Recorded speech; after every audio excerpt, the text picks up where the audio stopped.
You're like, Hey everyone, welcome to the Free Assange Vigil. This is incredibly week 83. My name is Steve Poikinen. I am joined by my co-hosts Misty Winston and Kendra Christian.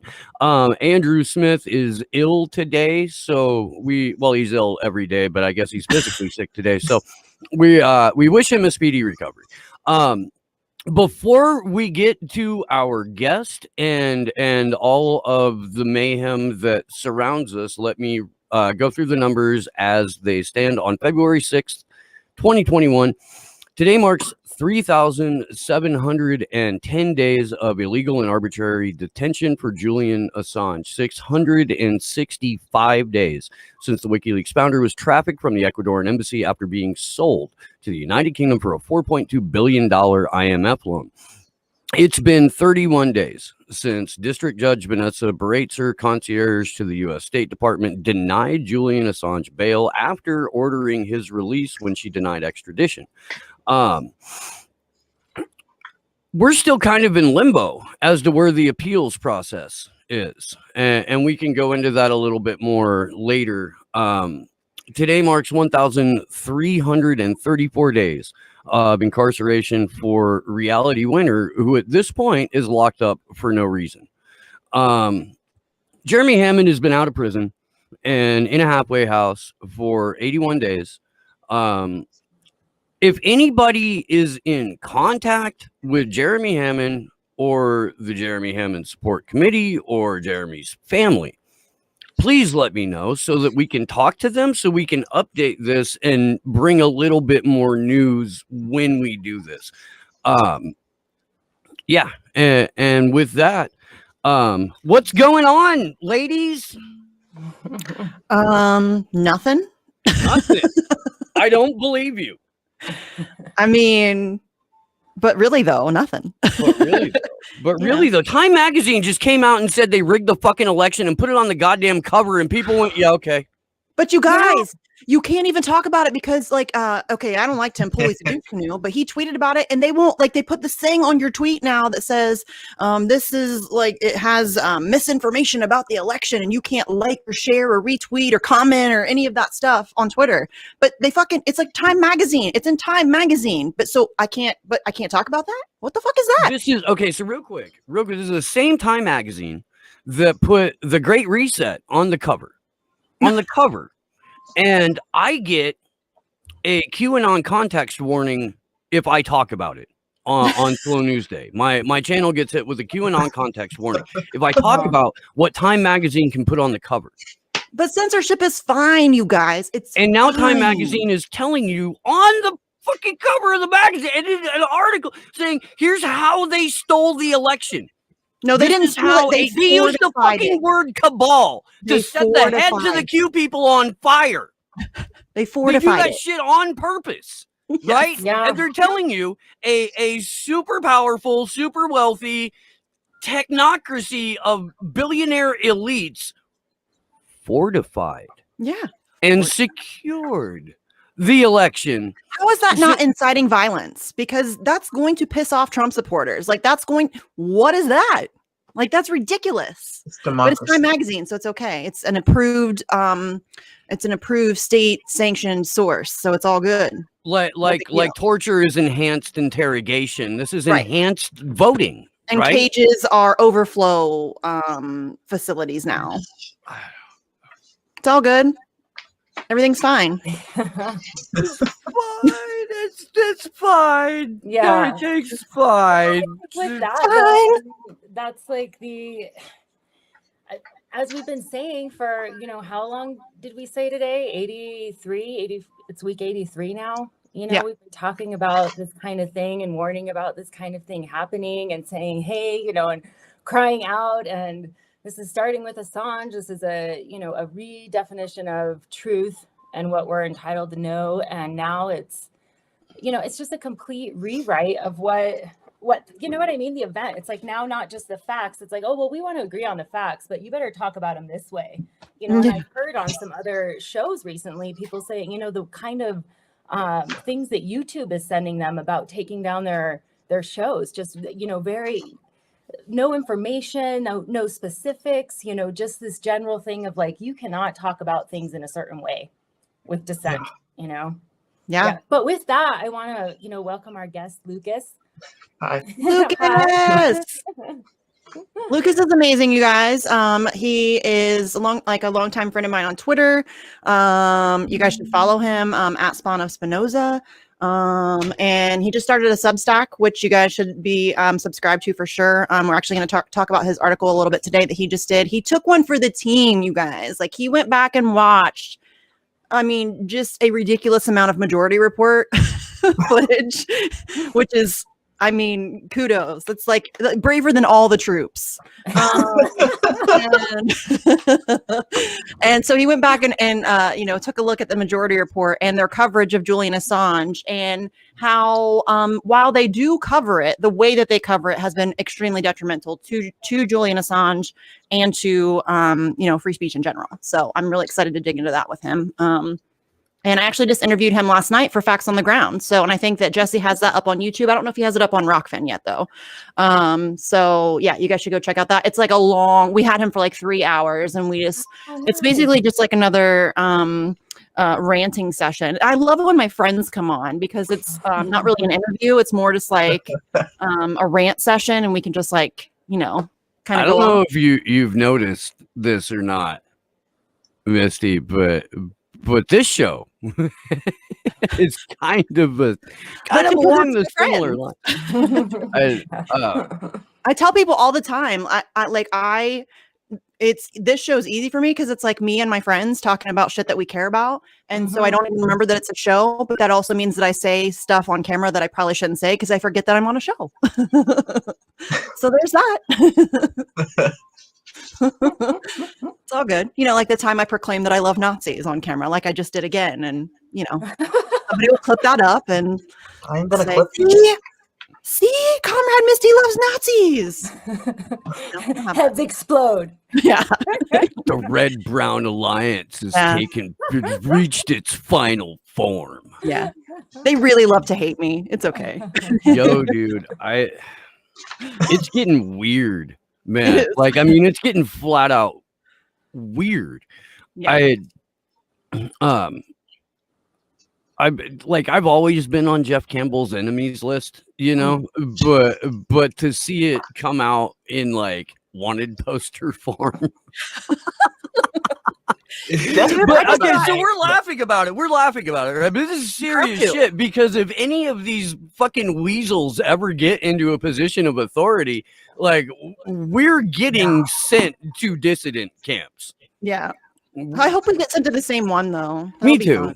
I think the weasels are in positions of authority, guys. Yes. Yeah, no, but like the low level weasels, the bottom tier stoats. The people that have nothing better to do than to follow people around on Twitter and, harass them and like behind a block. They follow me around on Twitter and will just harass people that comment on my tweets. Like, this is the lack of life that they suffer from. Like, there are a couple of sniveling little just fucking maggots that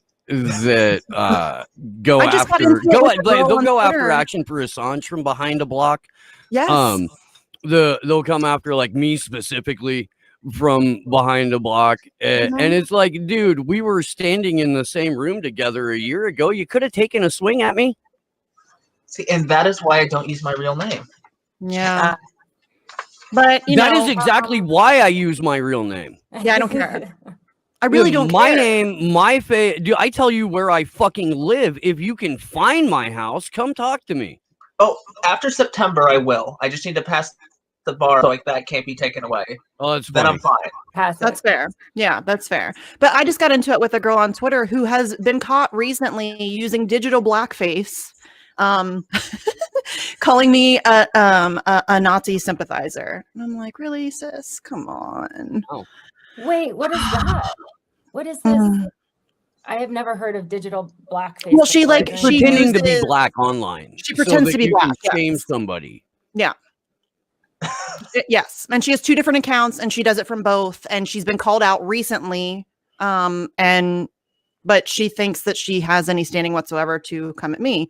And that's fine. Like it's just like, mostly I just feel sad for them. Like I was sad. thinking, It's just sad. Like you're sad.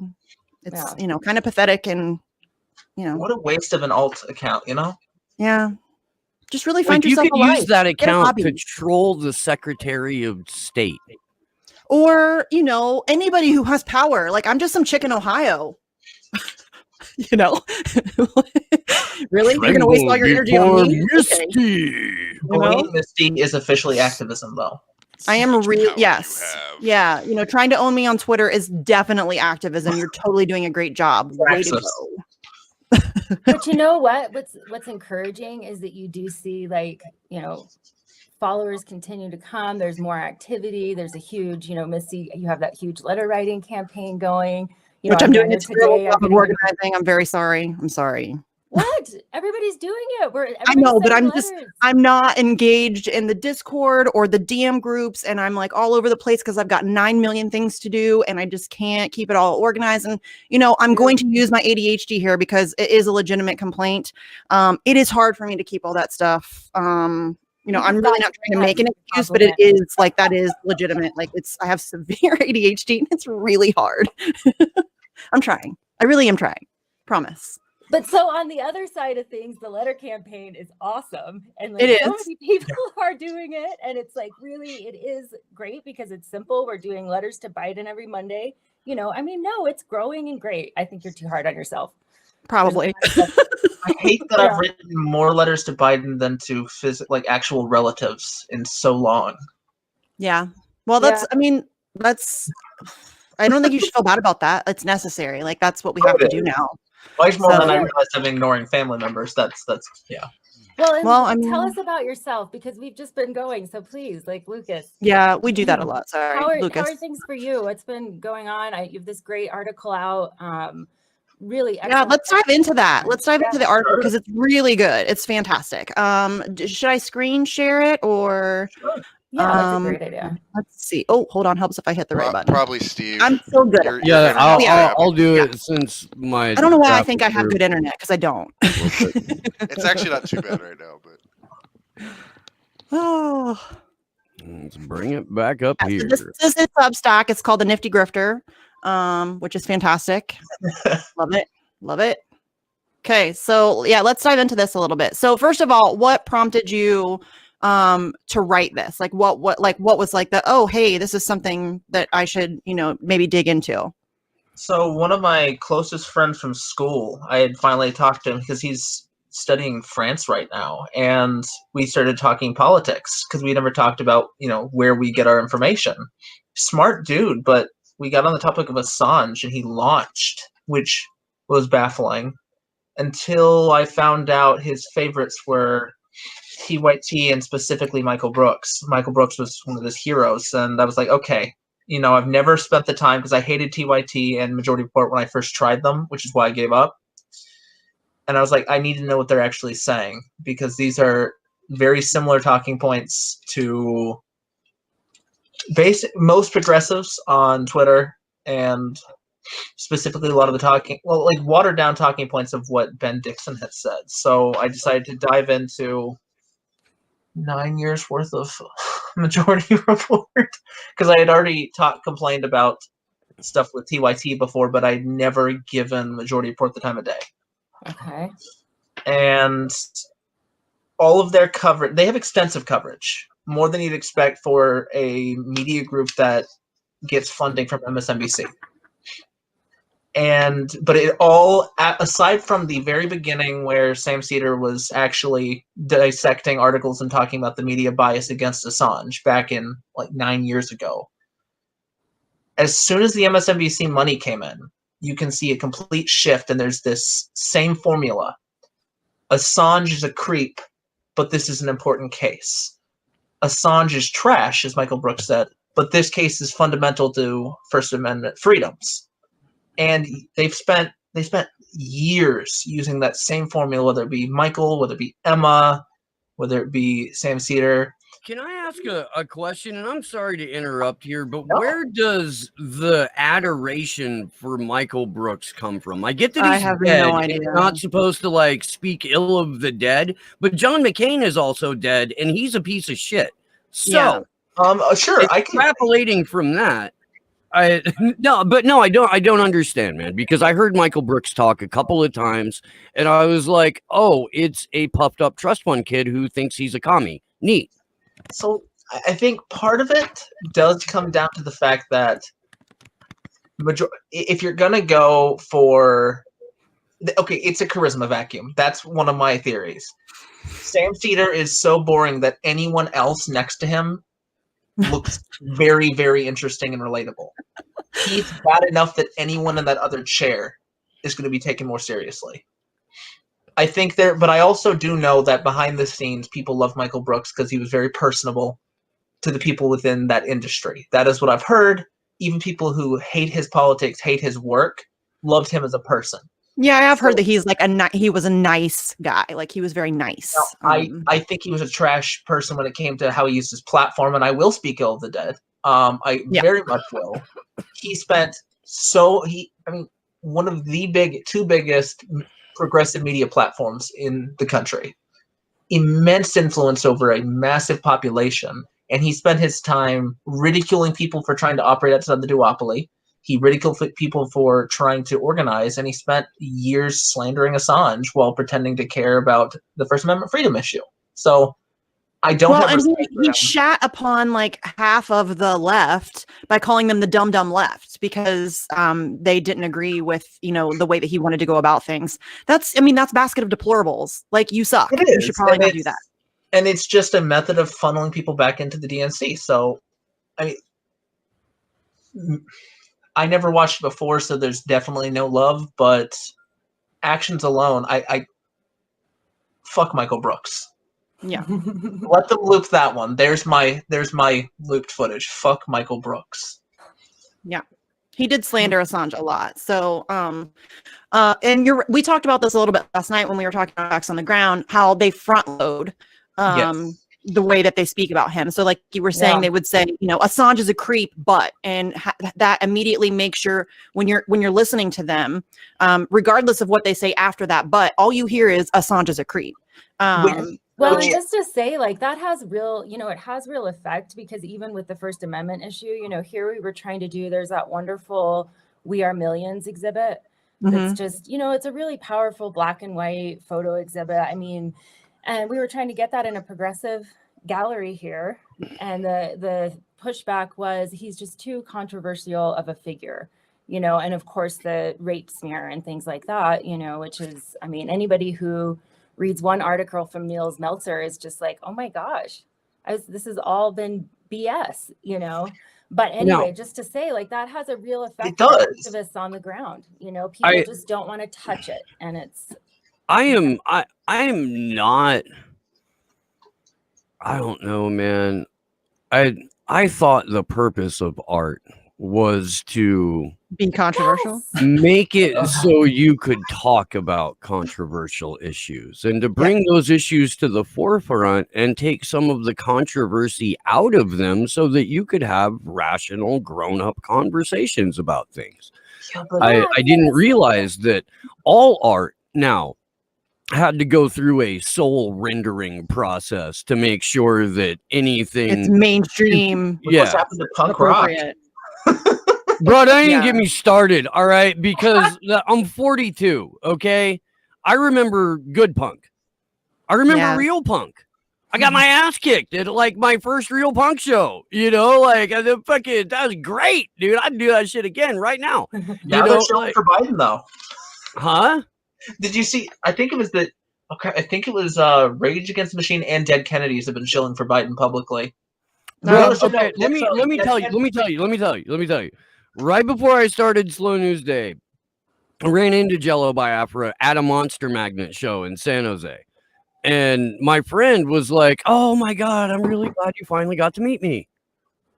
To Jello, Right. Like, I can't believe you finally got to meet me. And it took him a minute, and then he was like one of those people who are like, you can't be funnier than me. you know, and he got a little bit rubbed the wrong way. And fucking, I joke about that shit. I do. I joke about the shit where like people can't be funnier than me, but that's only because so few people are. And then I get a little bit like, oh god damn it. But no, like he was serious about it. Like he was seriously offended, and I hadn't familiarized myself with the world of Jello for a couple of years, you know? So I started looking at what he was doing, and I was like, this guy lives in Nancy Pelosi's ass. What the fuck? When did this happen? You know? And then I remember East Bay Ray being like, yeah, Jello sold out. I did just check, by the way. I have to make a correction. I was wrong. Rage Against the Machine did endorse Biden. The Dead Kennedys are kissing Romney's ass. No, East Bay Ray was, yeah. He went like full fucking, he went like the Dave Mustaine route. Honestly, I don't even know which one's worse. They're both absolutely terrible. Yeah. I mean, like I just had to stop though, because I'm like, I was like, at first I was like, oh man, Mitt Romney, and then I'm like, but wait, which one's worse? He doesn't even care about the optics. He doesn't even care about the optics of, well, it's for the greater good, which it's, again, Biden's not the greater good there, but at least they had that, they're pretending that they're against the machine. This is we already have Biden. We already have the Democrat in the office, and we're going to go praise Republican. I'm like, so I think he has a lower body count, but I think you're right. Just ditch them both. Ultimately, the difference between Biden and Romney is that, like, one of them comes from a family that accepts polygamy, whereas the other one just keeps it in the family. Especially if you get anywhere near that Hunter Biden laptop, that's some pretty sick shit. I've avoided that at all costs. Yeah. Well, this morning's dark turn is brought to you by Binders and Roof Dogs. Binders and Roof Dogs. That's right. Well, oh it's pretty God. insane to think about. Like, I mean, when you see where we are, you know, right now with the outward censorship, redefinition of words, I mean, completely Orwellian. You know, it's pretty frightening. It's, you know, I mean, I don't know if you guys, for me, I'm like, oh my goodness, my entire life, I have just sort of passively consumed so many things, not thinking anything of it, just, and, you know, it just being a part of my culture. So it's like trying to unwind some of that and see that. Yeah. Well, and I think we've talked about this before. I think that's a huge part of the reason why people don't kind of deal with that, because that's a lot. That's a lot to like reckon with. That my entire life I have been force-fed bullshit, and everything I ever thought is a lie. And now I have to unravel all of that and figure out what is real and what's not. And that's a lot to like take in. Parents, the best thing you can do for your children right now, if you have teenage children, go give them a copy of George Carlin's Class Clown. Yeah. Go give them a copy of Bill Hicks' Revelations. Mm-hmm. Just drop it off. Go away for a couple hours. Yeah. Go do your thing. Let your kid listen to Class Clown. Let your kid listen to Bill Hicks. And when you come back, you'll have an entirely different kid. Yeah. And your kid will be like, is any of this true? Right. You know? And then you can be like, yes, let's have a conversation. And in that way, they won't be surprised when they're 28 or 35. Or, right. You know, like it won't come as a shock because they'll have grown up knowing, oh, there's a handful of sociopathic billionaires that are in charge of most of this shit, and they have names, and we can find them and do something about it. Why are we finding them and doing something about it? Like, yeah, and that's what you want from your... Yeah. I have like found the silver lining of all the lockdown shit and my kids being homeschooled, and which sucks because I did not sign up to be a teacher. But I can radicalize them now. Like I can strip them of their public school nonsense. And Roxanne Dunbar Ortiz, who wrote the Indigenous Peoples History of the United States, which is like the Howard Zinn, but for Indigenous history. She also has like a book for kids. It's more like the language is more, you know, friendly for, a 10-year-old, because, talking about genocide and shit is pretty dark stuff when you're 10. So we've been going through that. And so, trying to find the silver lining of, having to be a teacher, at least I can teach my kids the real shit, like the real history, Hey, Misty, Snowden has his book Permanent Record out, like, for kids as well somewhere. Nice. I saw that. Did you see that? Yeah. No, I did not see that, but You I will be didn't see getting it. that for my children as well. Yeah. Good stuff. Mm-hmm. I like it. Because it is like, it's hard when, like, my kids are 12 and 10, and, talking about that shit at that age is a lot. Like, that's a lot for a 10-year-old to take in. So yeah, the Roxanne Dunbar, or I don't know why I can't fucking talk. Yeah, but that book is definitely, if you have kids, you should get it. I have it somewhere back there, but yeah, you should get it. It's good stuff. I'm glad that, people are doing that, just because the reality of it is that the kids are exposed to things no matter what, a lot of times anyway. So it's, you can protect them as much as possible. And then also, to your point, try to teach them some other things. Yeah. Well, our educational system is extremely white supremacist, Yeah, and then we wonder why white supremacy is a problem in the year 2021. It's because, if you look at the way that our kids are taught our history, it is very nefarious, the way that things are taught. If you like Black History Month, if you think about it, Black History Month, you're taught about like Martin Luther King. You might get some Maya Angelou or something, but for the most part, it's like, very brief, like, and it's very surface level. It's not even like real talk. It's, it's a bunch of bullshit. And so you don't even get, and it's like a month, really? Like, shouldn't we just be teaching like United States history, period? Like all of it all the time? No. So yeah, our school that's a huge part of why we're having such a problem with racists and shit now, There you have it. Americans as a rule, and I know I say this a lot. I know I do, but it's so fucking true. Americans as a rule don't know our own history. We don't know the history of other countries at all. The history that we do know is largely wrong or incomplete at best. I'll be generous there. Incomplete at best. So I don't know, man, like to assume that anybody knows what they're talking about, a little bit of a leap, like you kind of got to feel that shit out. And just because somebody is using like $3 words, it doesn't mean they know what they're talking about.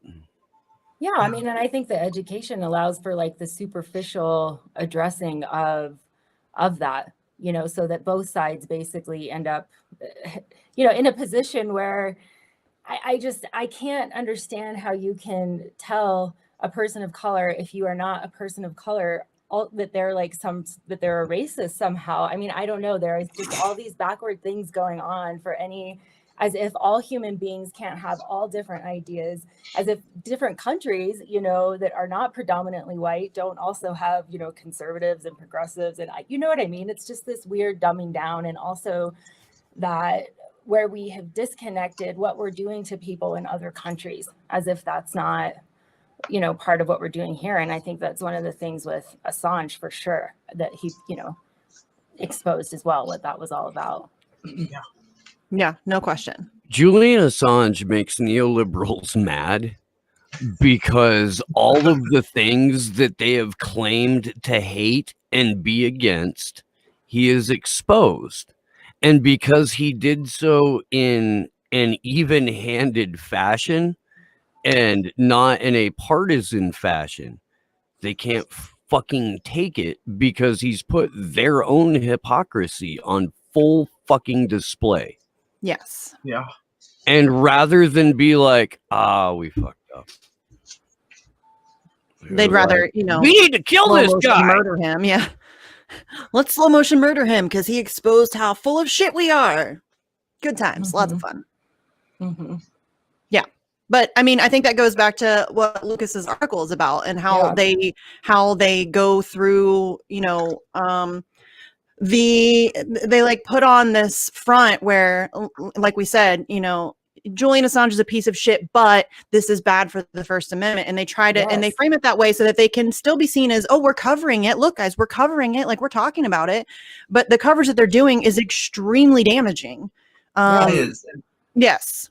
Yeah. So Lucas, why don't you talk about that a little bit, and like some of the things that you noticed and how you've noticed that it kind of manipulates the way people think and talk about Julian Assange. Sure. And there's going to be some, you know, retread from yesterday, but well, yeah, that's okay.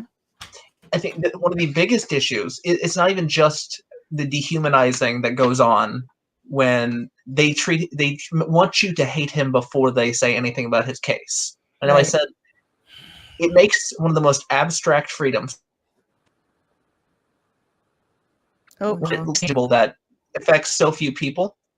It takes that issue and makes it that much less tangible, because they don't have the humanizing element. They don't have a figure to sort of grapple with it over.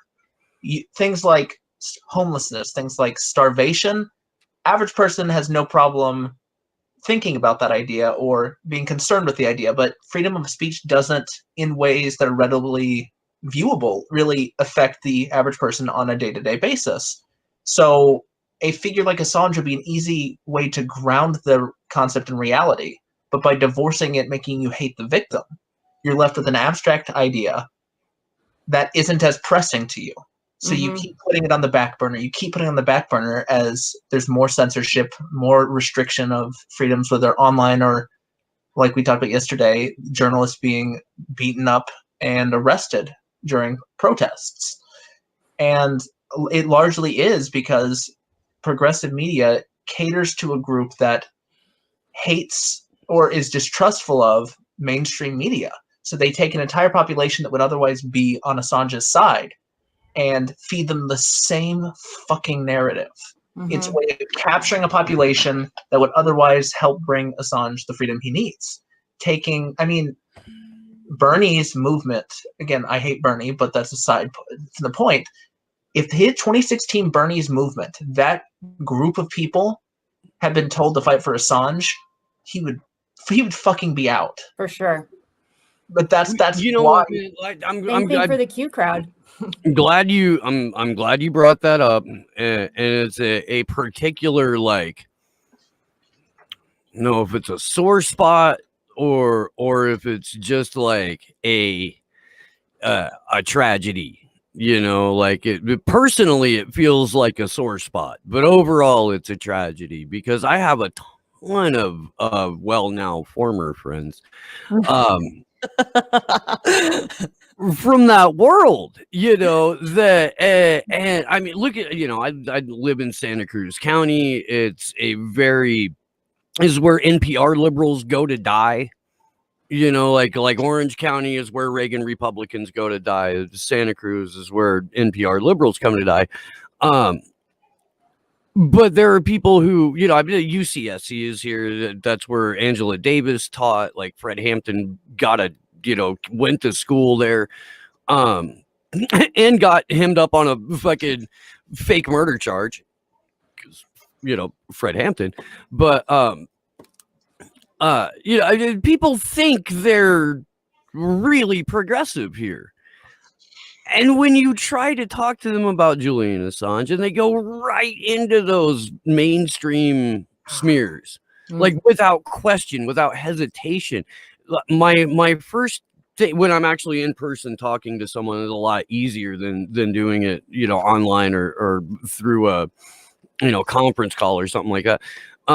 But I'll ask them questions about how they feel about regular media, establishment media, like hate it, bullshit, lies, manufacturing, consent, blah blah blah blah blah blah blah. But why are you repeating them about Julian Assange? It's the same reason they repeat the CIA talking points about shit like Syria. It comes down to TYT, Benjamin Dixon, Majority fucking Report, because I do believe that's their purpose, to feed the same most important narratives for maintaining the empire to the population that has grown to distrust the structures of power. Because that's how you do it. You take an entire group of people who are distrustful of the empire and mainstream media and feed them feed them the same lies through an alternate media. Yeah, you give them the facade of this is independent media. This is progressive media. TYT is the home of progressives. And so they think they're getting different information than it's being fed through mainstream media. But they're getting the same information just in a different package. It just comes in a different way from different people. It's, it's very nefarious. It's empire porn for beta bitches. Yeah. Hipster liberals. Yeah. It's a lot like with Bernie. The rhetoric, they have just enough of the progressive and leftist rhetoric to entrap people and capture a huge movement, but continue giving you Russiagate. They continue giving you Syrian gas attack. They continue giving you, let's not talk about Assange. It will take too long in Bernie's case or in AOC's case. I have concerns about pardoning Assange. You have this. None of these fucks will go anywhere near 9/11. And unless we understand what happened on September 11th, unless we have a nationwide reckoning about what went down that day, we're never going to be able to properly filter everything that's happened since. Especially now. And when you've got like the entire cool kids table of independent media that won't go anywhere near September 11th. That should be a giant red flag to everyone. It's a giant red flag that, like, if you dare to talk about anything that's outside the approved narrative, you're labeled a conspiracy theory or conspiracy theorist. If you dare to mention Seth Rich's name, we've talked about this before. I'm a true crime nerd. Like, that shit's interesting as fuck to me. A DNC employee was murdered in a posh neighborhood in DC where it was framed as like this, botched robbery where nothing was taken, and it just so happened to be right after there was a major leak from the DNC. Like, that's super interesting to me, just like, as a true crime nerd. But you can't talk about that at all. If you do, you are labeled a conspiracy theorist and you're nuts, and you are, Nico keeps getting called out for pushing Russiagate, which he never did. But are we really going to pretend like there isn't an element of truth to that after everything we've learned about Jeffrey Epstein? Really? We're going to do that? Like, we're really going to do that? It's ridiculous. Is Pizzagate? I firmly believe that Pizzagate was used to make talking about pedophilia in elite circles like a taboo subject. Exactly what we said at the time. Mm-hmm. They're pushing this Pizzagate nonsense in order to discredit any talk about a global pedophilia sex trafficking network. And that's exactly what Pizzagate is doing. And anybody pushing Pizzagate is either being paid to do so or is unwittingly jumping with that narrative because they see what an incredible griftovers it created. Yes. Well, but Nico wasn't even pushing Russiagate. He was covering it. It was a topic that and Nico, okay, so I talked to Nico back then too. And we had a fucking an identical conversation to what we're having right now in terms of, yes, there is a global child sex trafficking network that leverages abuse of children for blackmail and power and all of those things. Yes, this exists. What does not exist is that it's being ran out of the kitchen and back basement of a pizza place in DC. Right. Now that doesn't mean that Comet Pizza isn't shady. They could be. I don't know. I don't know. I don't know. I really don't. I'm not paying attention to what's going on in the books at Comet Pizza, past, present, or future, because there are already victims of this global sex trafficking abuse network that we can talk to right now. There's already people that we can hold accountable. And that's just conspiracy theory, conservative bullshit. Mm-hmm.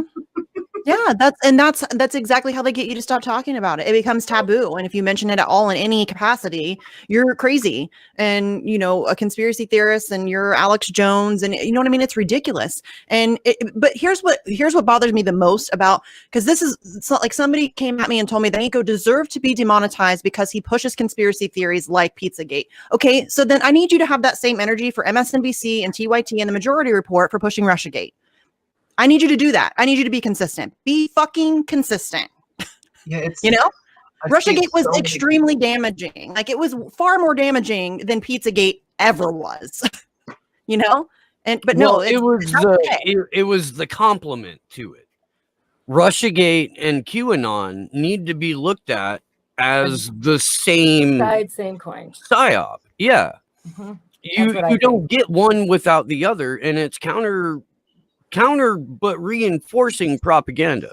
Mm-hmm. But all it did was to get people to dig deeper into their entrenched political party and their reinforced belief that when their half of the coin controls the state, then the state is good and the state is right. That's all it did. And to keep the illusion, because I'm not saying that it doesn't exist within people, the different ideologies, but to keep the illusion that exists among the people who represent it, which it doesn't. They are like pretty much on the same page. Yeah, I say it all the time. On matters of war and Wall Street, there's one party. They don't care about anything else. They use everything else to keep the people fighting amongst themselves. Mm-hmm. I mean, they really don't give a shit about all that stuff. They really don't care. As long as they are their donors and, the establishment and the war machine is continuing, everything else means nothing to them. They really don't care. They just use it to keep you guys like fighting amongst yourselves, over abortion or religion or whatever it is. They really don't care about that shit. Although I will say that like Mike Pence probably does care about abortion because he's crazy. Evangelists are, dangerous people. I want to remind everybody that Mike Pence used to be an AM radio conservative talking head. Before he became this is how he became a congressman. He leveraged I'm getting there. Okay. Because it's his own punchline. But he leveraged his minor fame in Midwest conservative radio to get himself a congressional seat, and he had billboards advertising his show and Mike Pence himself as Rush Limbaugh on decaf. That's a real thing. That is a I didn't know that. You don't fucking believe, like, seriously, if you don't type into your search bar Mike Pence Limbaugh on decaf. For me, I'm so done with these people. You know what I mean? We can do it live. I'm so done with even like talking, because they're just, look at what Lucas's point, when Assange was arrested, I went through like such a awakening even then, where I'm like, holy cow, all of these people are totally full of shit. Like, all of them. I can't believe it.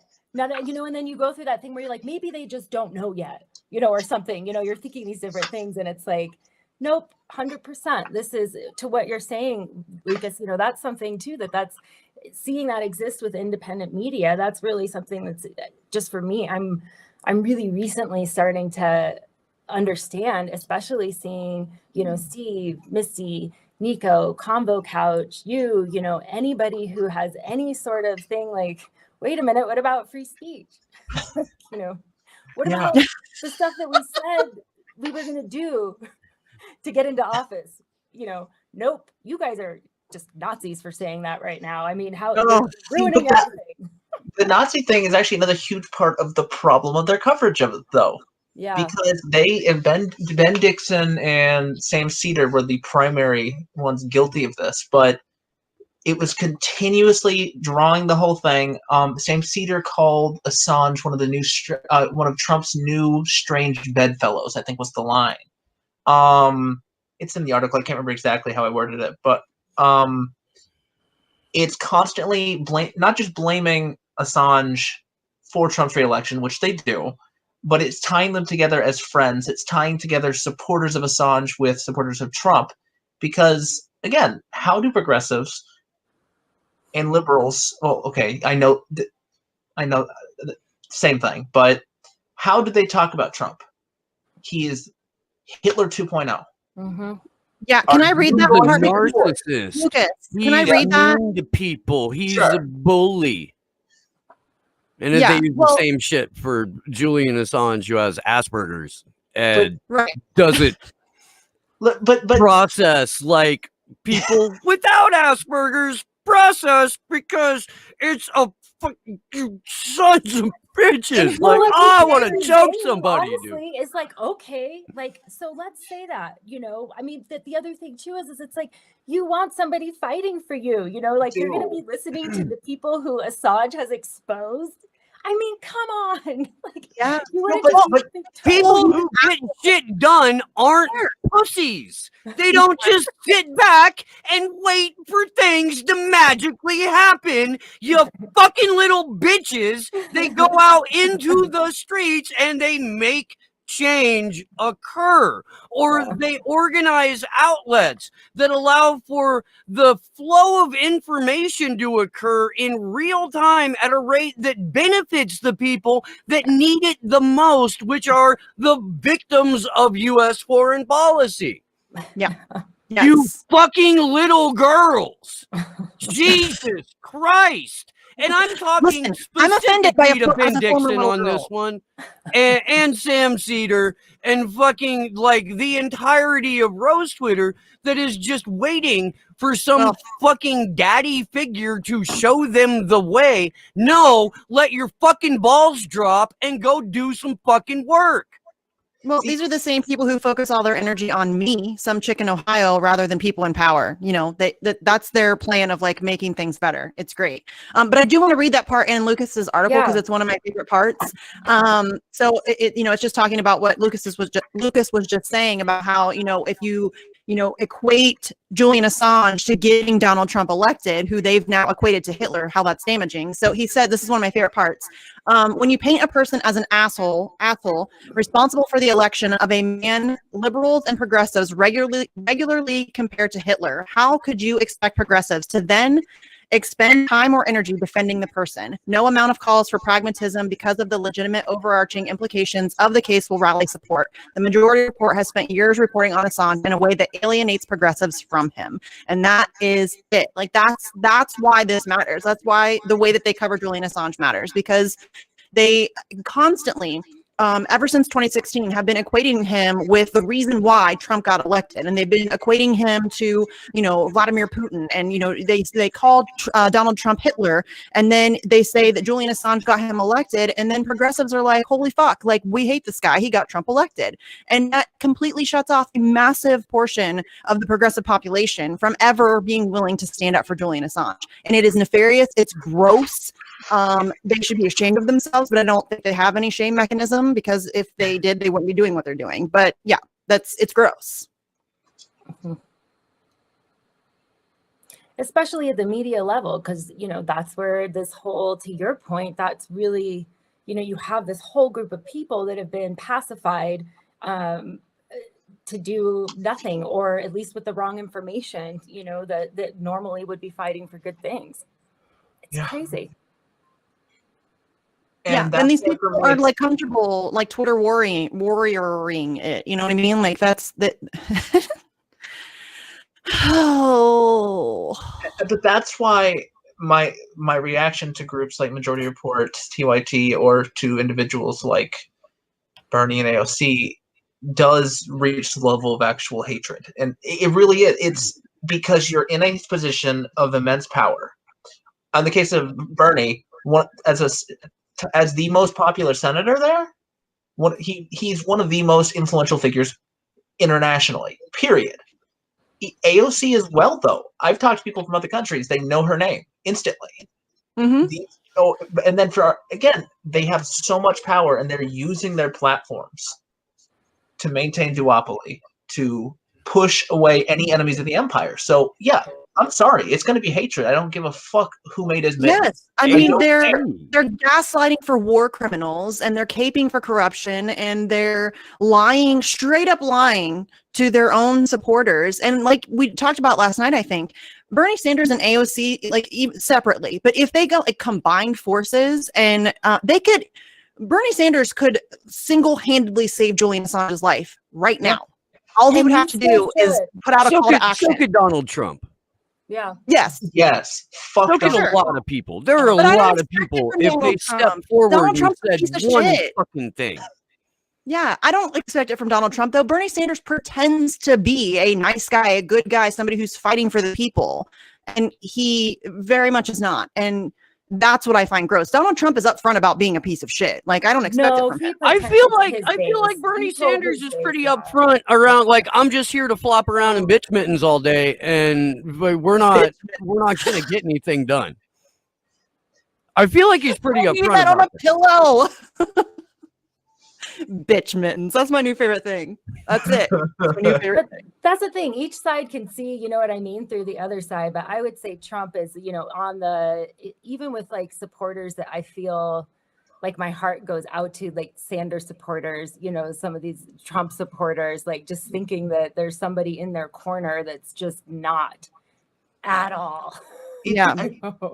To be fair here, Trump wasn't up front initially at all. He ran as an anti-war candidate in a lot of areas. Yeah. He ran as someone who's going to dismantle things like the MIC. And like, I really can't believe Lord, people did bought not. that, though. Like, not even for a second. I can't No, believe of that course, people People are bought that. desperate. People No, are desperate. No, but I mean, look, no, you don't get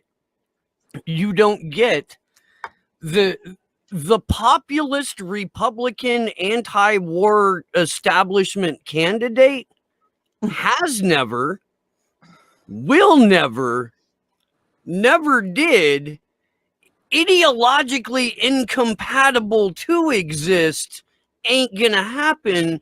Exercise the most minute amount of critical thinking and you can understand this. But it's like expecting a corporate friendly empire serving Democrat to give you health care.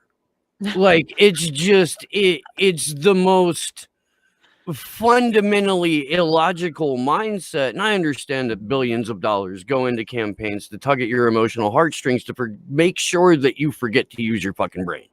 I understand that. I do. I'm asking you to understand that. You know, and maybe we could stop putting war criminals and sociopaths into positions of power, because we will have gotten together to make sure it never fucking happens. There are a handful in American history that I would say are not complete scumbags. Mike Gravel being one of the only fucking exceptions there. But there's a reason they lose power, retire early, or nearly get themselves killed. Yes. Well, there's a reason why they all laughed at him on stage. He straight up called them all war criminals on a debate stage, and they just laughed at him because he's no threat to them. They'll handle that. You know what I mean? Like, they don't have to work.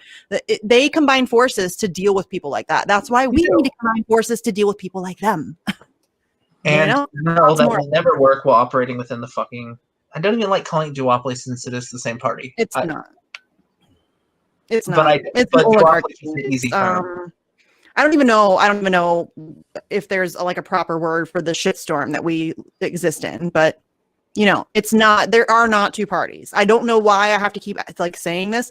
And you know, we now have progressives pretending like Republicans are the only problem in the universe, and that they're the sort. I mean, Nina Turner's talking about how the Republicans are not going to prevent us from having a $15 an hour minimum wage. No, Joe Biden's going to do that, or Joe Manchin will do that. It's not the Republicans. Are you fucking kidding me? Like, what?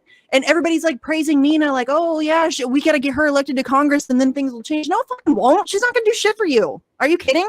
The only candidate I can say I honestly like I believe will do something good is the one who legitimately, the ones who aren't going in there with the intention of re-election. truly the ones who are willing to do what AOC pretended to do.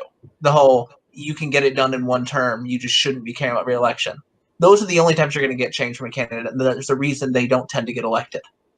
Well, that's the whole fucking point of the squad. The whole point of them was supposed to be that we're going to get you elected and you're going to go in and flip some fucking tables and you're going to stand up to Nancy Pelosi and you're going to, challenge power in a real way. That's the fucking point.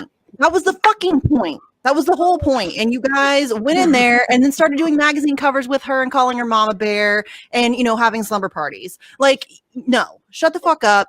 I don't know. I'm done. Like, I'm so tired of people simping for the squad. They are pieces of shit. They do not fight for you. You need to put on your big girl panties and deal with that reality. Done. The squad. I like that. Ugh. I'm so done with these people. I'm serious. I'm so done with these people. God damn it. It's not even that complicated. They put it right in your fucking face. We've got sitting members of Congress sending out emails to supporters, telling them to monitor the internet for speech that hurts their fifis so that they can have these people deplatformed and removed. And this is coming from a congresswoman. Grown ass adults. I mean, look, I could honestly see if this was, the 1900s and the women of the Church of God Teetotaler Society was like, hey, you kids are using some naughty language online and we don't like it. But this is a sitting Congress person who swore an oath to protect and defend the Constitution, right? To uphold the Constitution, which has something in it. It says it's okay to hurt people's feelings. Swear, as long as you don't. But that's the problem with when they muddy the waters with incitement speech. That really is the problem. The waters are muddied at this point, and anything can be incitement. I have a problem with that though too, because how come it's okay for them to incite violence against Venezuela or Iran or China? How come it's okay for them to push Russiagate for 4 years and poke at a nuclear power? Are you fucking kidding me? Like me, talking shit about AOC online because she sucks is nowhere near as dangerous as the shit that elected officials pull on Twitter all the time. Over it. When you espouse support for sanctions. Yeah, fuck you.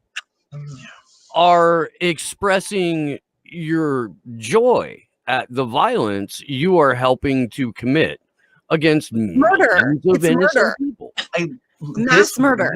This week, I had someone angry at me saying about sanctions. The fact that AOC went along party lines on Venezuela. They said, well, maybe she just doesn't have all the information yet. Maybe she doesn't know better. Doesn't know. I'm like, bull. She majored in international relations, y'all. She majored in international relations. The same people that have been defending AOC as this super genius. Every time somebody's like, oh, she's a dumb actress, people will pop up out of the work to like credential fluff this woman, and those same people are like, yeah, maybe she's a slow learner. Yeah, but that's the thing. Young. Give her time. If I can find that data through a quick DuckDuckGo or Google search, and she can't, we have a whole list of problems. Yeah. And she has access to information we don't have access to. Like she has abilities to see things that we don't have the ability to see. And it's completely unacceptable that somebody who has a degree in international relations to be like, I'm not an expert in that.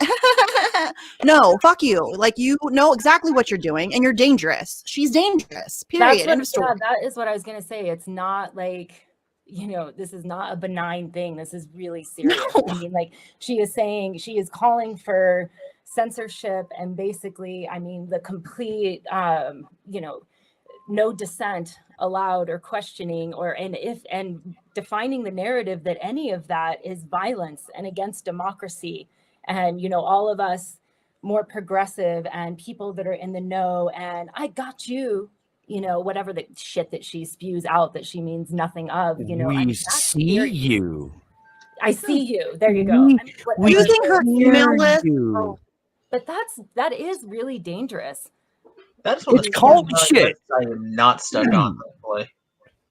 We did this on Slow News Day earlier this week. We went through like AOC's tweets for a day just to be like, this is the language that cult leaders use to fucking bring people into their fold. And it is like what she's basically trying to, and this is broadly true for all politicians and certainly the duopoly, but like trying to, you know, create believers. And honestly, you could see it as a piece of a bigger puzzle, or you could just look at it this simply. Bernie could do anything he wants and get reelected because he has the cult of personality.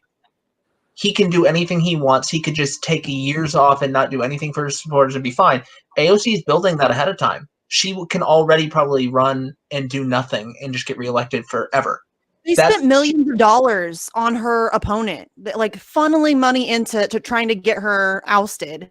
And she won handedly. She could do the things that she's claiming, like people are trying to excuse her for not doing. She could stand up to Nancy Pelosi. She could stand up for Julian Assange. She could stand up against sanctions or against coups in Venezuela, or she could stand up for force the vote. She could do all of those things. She has that power right now. She stands up for coups. Able to do that.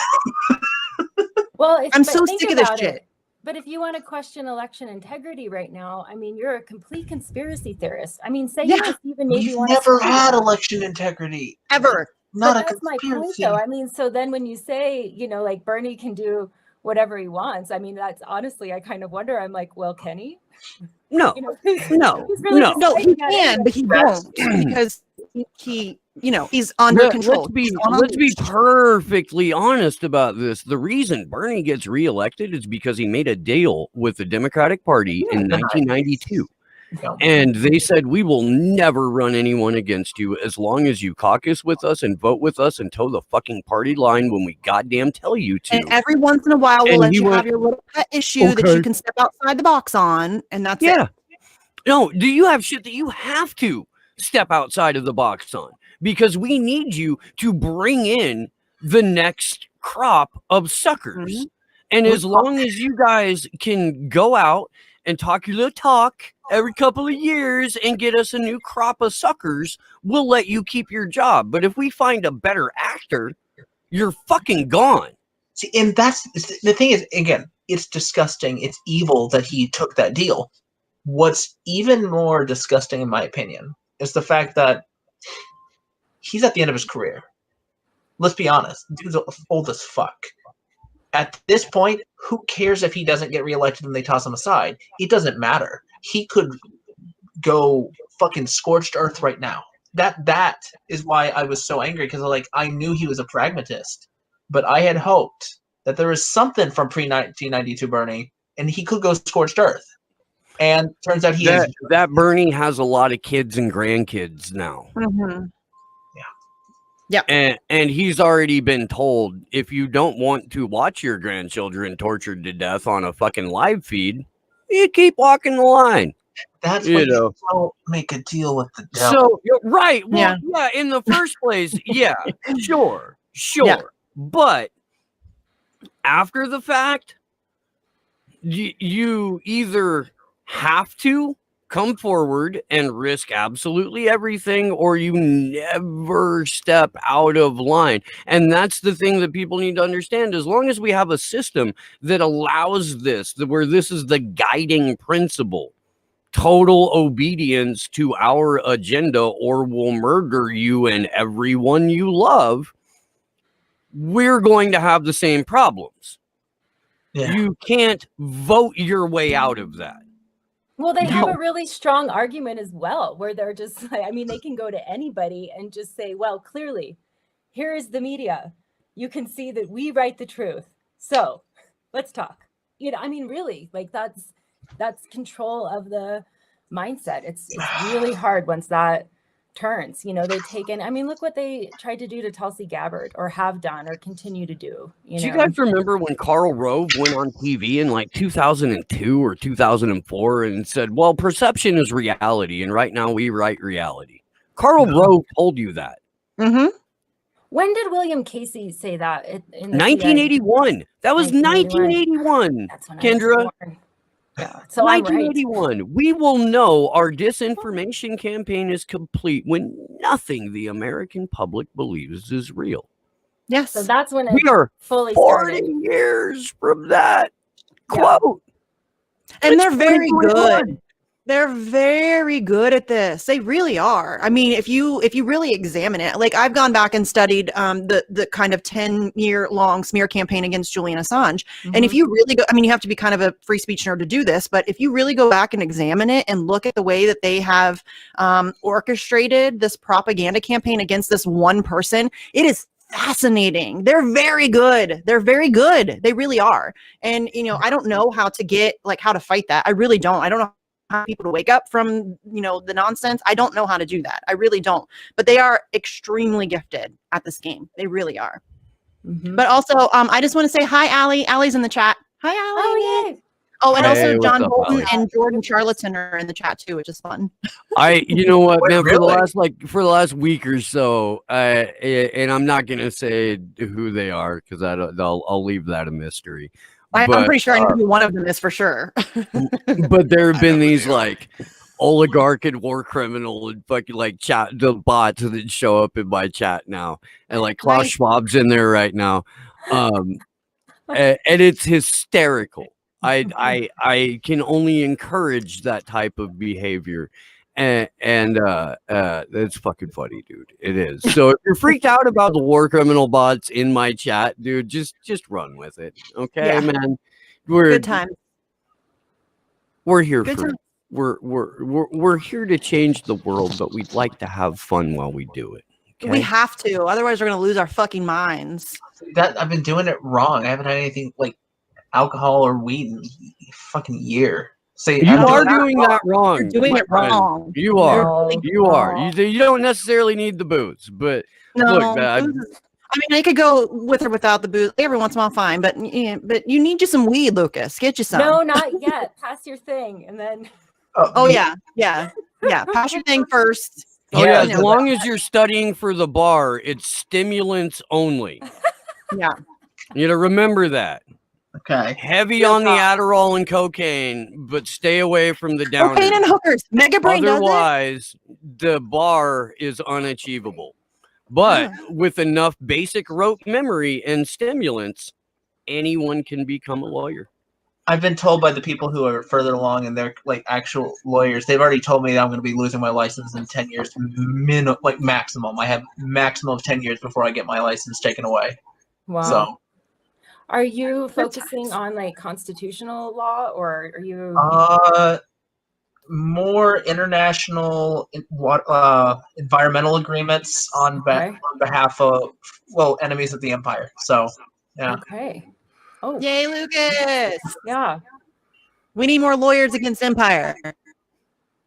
I mean, that's There weird. aren't We don't really need more lawyers, but I mean, No, lawyers are all scum. Every last one of them. No, no, we that's need not good fair. ones. 'Cause you're about one and you're not scum. That's not fair. Yes. That's not fair. No, dude, but as soon as I pass the bar, I transform. So, Oh, okay. Is that how that works? yeah. Oh, okay. So we can only be friends for a little bit longer then, I guess. Yeah. We're on borrowed time. Sad. Tear. Oh my God, my mom's cat is so loud. Is that what that was? Can you hear that? Yeah. I heard that. Yeah. Did either of you see that Nevada law that they're trying to push? Yes. Can we talk about that for a minute? Holy talk about crap!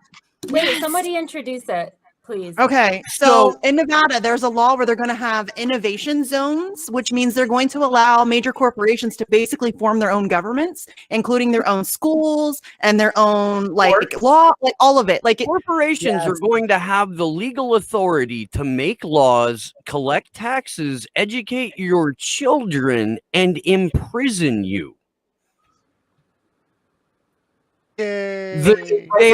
they're codifying the corporate state. Hold on, I'm trying to bring it up. Now I am mind slips sometimes. There was a definition for fascism that Benito Mussolini coined, and it's, can anybody help me? What? I'm sorry, I wasn't listening. I'm trying to find this article. Mussolini's definition for fascism. Oh, like when the corporate and state converge or something. Yeah, become one with each other. Welcome to Nevada. A special Yeah. thing. Which, you know, if it does go through, which I'm placing money on it going through, Seattle's fucking next. No, dude, Texas will go first. Texas, okay.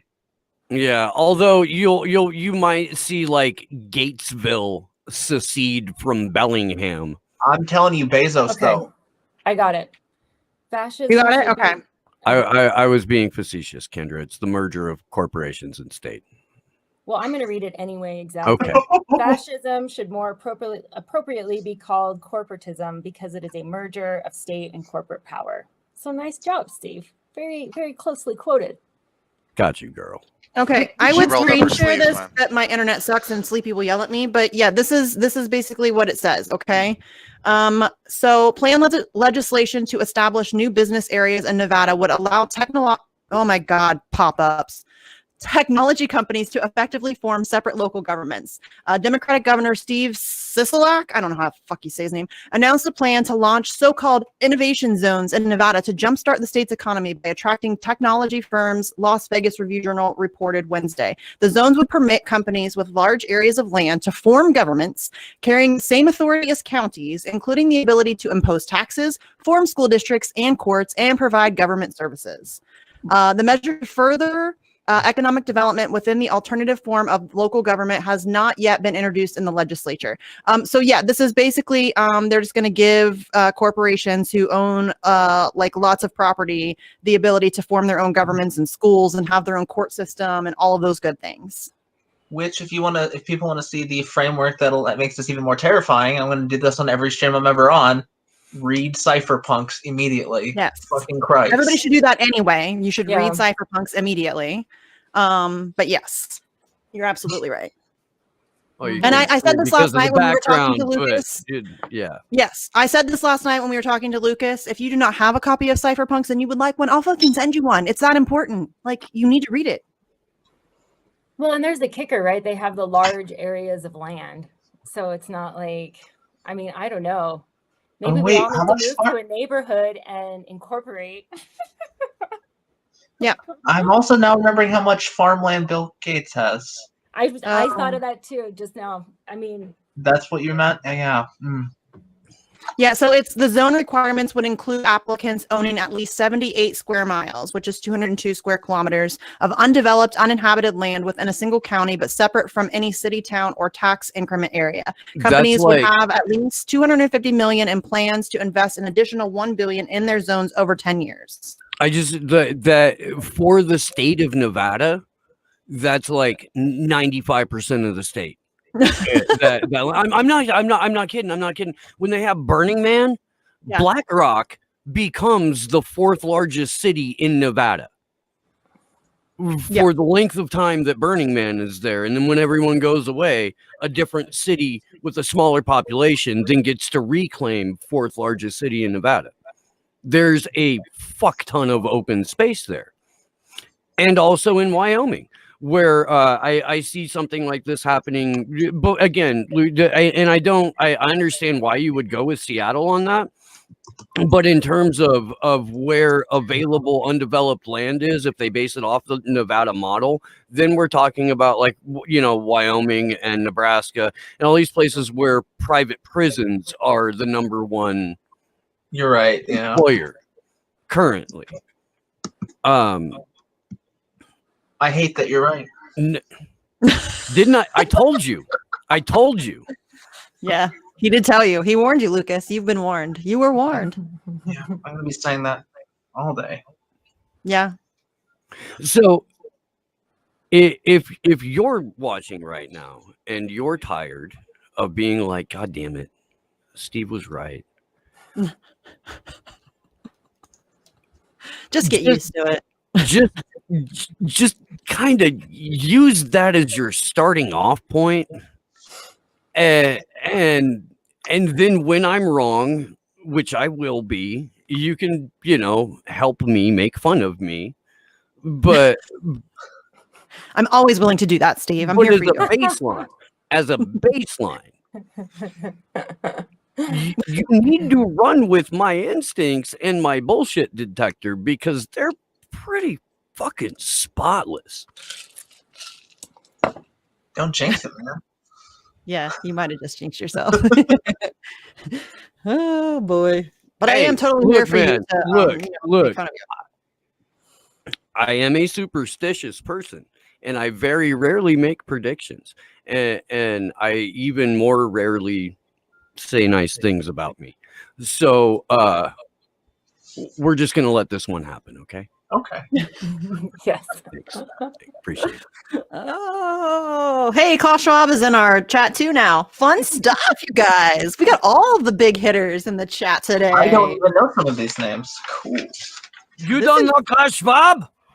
I might have heard the name. I don't know. You should know who he is. You should know who Klaus Schwab You're is. gonna eat bugs and like it, Lucas. Yeah, you will eat bugs and you will like it. I just got through how many hours of the majority report? You give me this one. Okay. Right. No, okay. So listen, you might need a break in between hours of majority report and having like Whitney Webb, for instance, break your brain with the World Economic Forum stuff. You might need a break first. Yeah. Just take a little break. Let You your brain can break. you can ease into Whitney Webb breaking your brain by having me and Glory break your brain. It's a little like it doesn't hit you in the sort of fully automatic way that Whitney does. But you should you really should, dude, because Klaus Schwab is the chairman, the CEO, and founder of the World Economic Forum, and their model KLAUSSCHWAB. Yeah. Is that right? Okay. Yeah. Oh, that. Okay. No, I've seen that name. Okay. So He's a scary dude. So we've got the majority of the elected heads of state in the West who have used World Economic Forum slogans as part of their campaign sloganeering and messaging. And that's the Build Back Better that Joe Biden used, that everybody was like, what the fuck is he talking about? What is that even? That's a World Economic Forum Great Reset, Fourth Industrial Revolution slogan. The same with Boris Johnson and Justin Trudeau and Angela Merkel and Greece's president. A number of other elected heads of state in the West have all incorporated WEF messaging, and what they're pushing is this concept of stakeholder capitalism,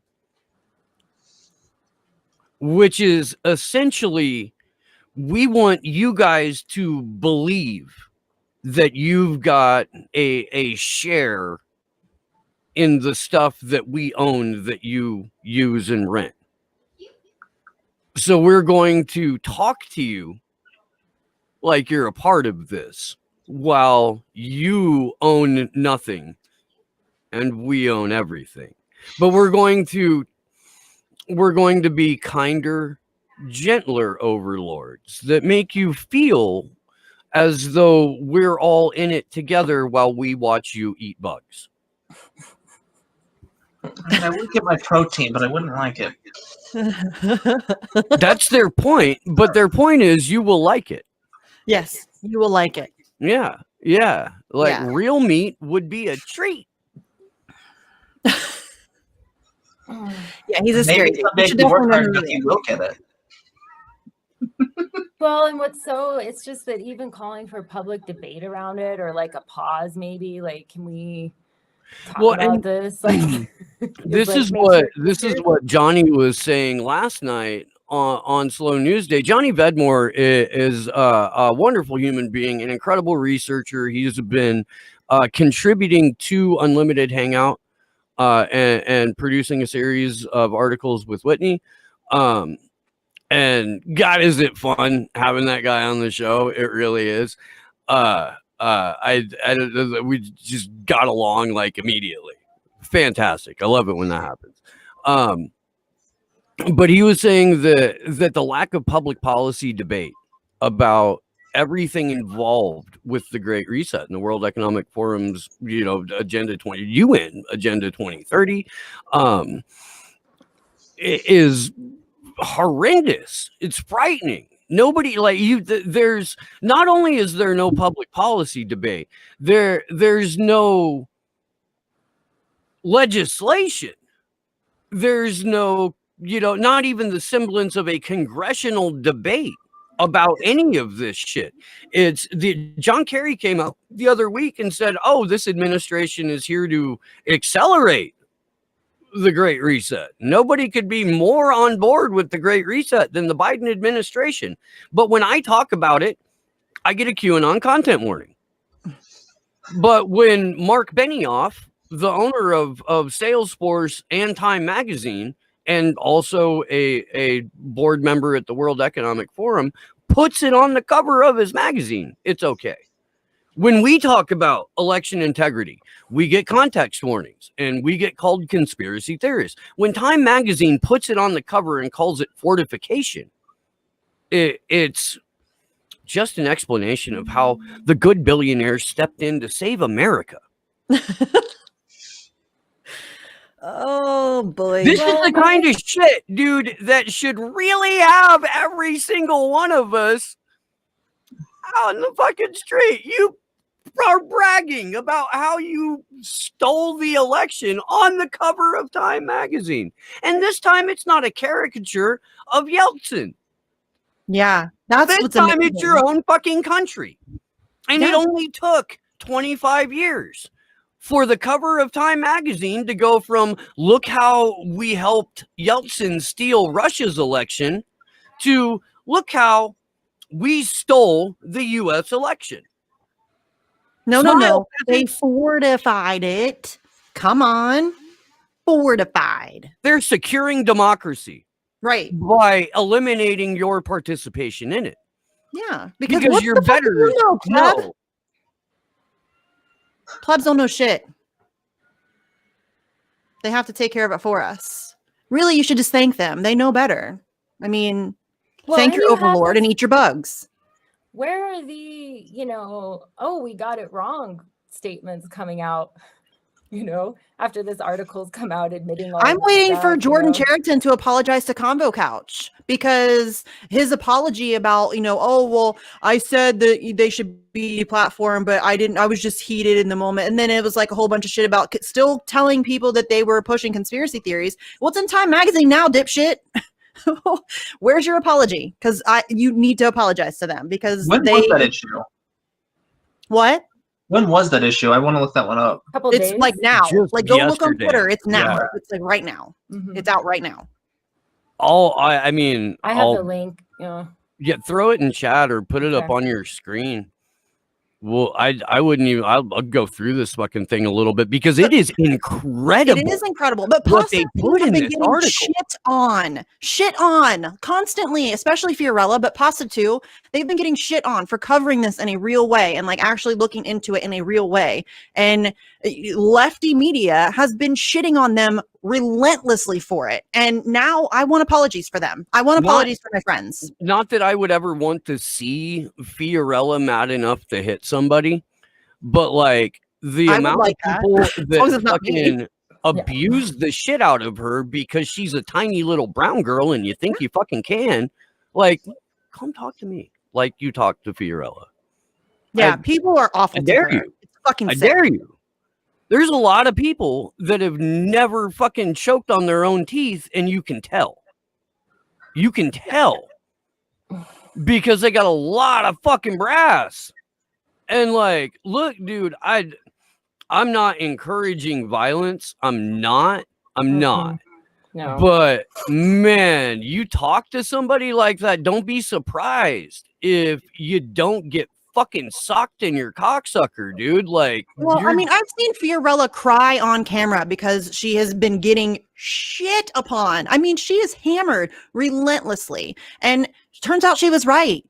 This whole time, you guys have been like, trashing her and attacking her. And consistent. They have been consistently calling out the DNC. I mean, it's not like they're new to the election integrity thing. Yeah. It's No, not like it just happened and they woke up on fucking election day and went, you know what? I'm going to go for an entire career shift and demographic change and just support Donald Trump. Yeah. Mm-hmm. No, they've been doing this better than anybody else. They've been covering election integrity better than anybody else for 4 years, relentlessly. Like they are like devoted to it. They go sit in boring ass meetings for 9 hours and they they're on the ground, like really covering this stuff in a real way, like really making an effort to dig into our electoral system and figure out the flaws and figure out where it's fucked up and examine the machines and the software and all of that stuff. And rather these people who have never done a day of election integrity coverage in their fucking lives are trashing them for it. And now it turns out they were right this whole time. And seriously, I'm not kidding. I want fucking apologies from my friends. I really do. They've earned that. Mm-hmm. It's on the Time magazine. Yeah. Like, look, dude, it's our millionaire buddies. They saved the election. Saved it. Do we have? No, can we pull that up, please? I do want to. Yep, because it's a fucking crazy article. Do I have to go for? I thought you had it, Kendra. I would share it, but sleepy because the internet sucks. Oh, you put it in Element. You're not as bad right now. Hold on. I can put it there again. I'm almost back to. Here it is. I got it. Hold on. Put it in Element. Jordan Charlatan in the chat said, I did apologize and make fun of Combo Couch all in one tweet. I'm versatile. I just love that there's a freaking random chat account that's like, yeah, no.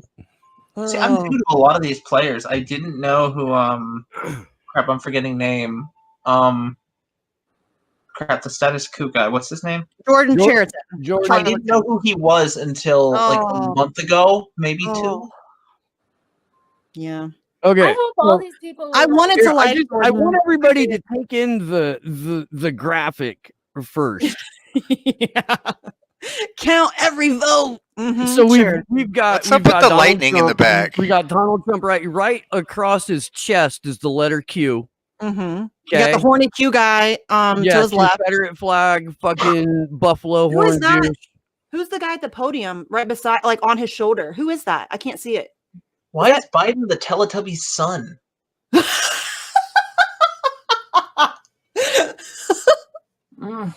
This is weird. Funny shit.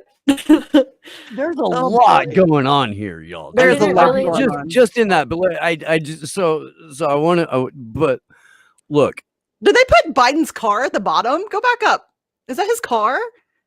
Someone's car. That's Biden's, like the car. Remember my God. the campaign ad that he had in his fancy car? Oh boy. Oh my God, you're Misty, right. why did you have to point that out? Good eye. Good Sorry, eye. I'm like leaning Hop too in, far. we're gonna save democracy. I love it so much. I mean, A and weird look, thing this is- happened right after the November 3rd election. Nothing. The nation was braced for chaos because you told us every single day that it was going to happen. You spent months scaring the shit out of grandma. Time magazine, you did. Liberal groups had vowed to take to the streets, planning hundreds of protests across the country. Right-wing militias were girding for battle. In a poll before Election Day, 75% of Americans voiced concern about violence. Instead, an eerie quiet descended. Let's find out why that eerie quiet descended. There was a conspiracy unfolding behind the scenes, one that both curtailed the protests and coordinated the resistance from CEOs. Both surprises were the result of an informal alliance between, this is great, left-wing activists and business titans. The pact was formed in a terse, little-noticed joint statement the U.S. Chamber of Commerce and AFL-CIO published on Election Day. Both sides would come to see it as sort of an implicit bargain inspired by the summer's massive, sometimes destructive racial justice protests in which the forces of labor came together with the forces of capital to keep the peace and oppose Trump's assault on democracy. I would like to get some instant reactions from Fascism should more appropriately be called corporatism because it is the merger of state and corporate power. Yes. Good job, Kendra. Yes. It's fine though, guys. It's fine. It's in Time Magazine, so it's fine. I need my damn soundboard. One thing too, though, I was going to ask you guys, but that Transition Integrity Project, I mean, that formed a while back, right? 2019? Yeah. I don't know if it's the same actors. I mean, obviously Time Magazine's not really going to tell us what they're not going to tell you exactly who, but they're not done. And they actually, I want to go back to it just real quick. Their work, because they just talk about this like vague their work touched every aspect of the election. They got states to change voting systems and laws and helped secure hundreds of millions in public and private funding. They fended off voter suppression laws, lawsuits. Oh yeah, can't have people suing over anywho. Recruited armies of poll workers and got millions of people to vote by mail for the first time. Do you see that? You guys see this, right? Yes. Successfully pressured social media companies to take a harder line against disinformation and use data-driven strategies to fight viral smears. They executed national public awareness campaigns that helped Americans understand how the vote count would unfold over days or weeks, preventing Trump's conspiracy theories and false claims of victory from getting more traction. They're flat out telling you, like, yeah, we hijacked the media like crazy. After Election Day, they monitored every pressure point to ensure that Trump could not overturn the result. The untold story of the election is the thousands of people of both parties who accomplished the triumph of American democracy at its very foundation, says Norm Eisen, a prominent lawyer and former Obama administration official who recruited Republicans and Democrats to the board of the Voter Protection Program. Voter Protection Program. My ass. Lawyers, man. Access to democracy, Steve. All this happening. Look at what happened to the Biden Ukraine story. They completely suppressed that. You weren't allowed to talk about that, mention that, nothing. This is what they do. They did it in 2016 to Bernie. This is why it pisses me off that so many people on the left were like, "Oh no, our elections are perfect. Are you kidding me? You're crazy. You're a QAnon Trump supporter. Are you kidding? This is what they do. Julian Assange exposed it, fuckers." Mm-hmm. This is no surprise. Unbelievable. Any information that.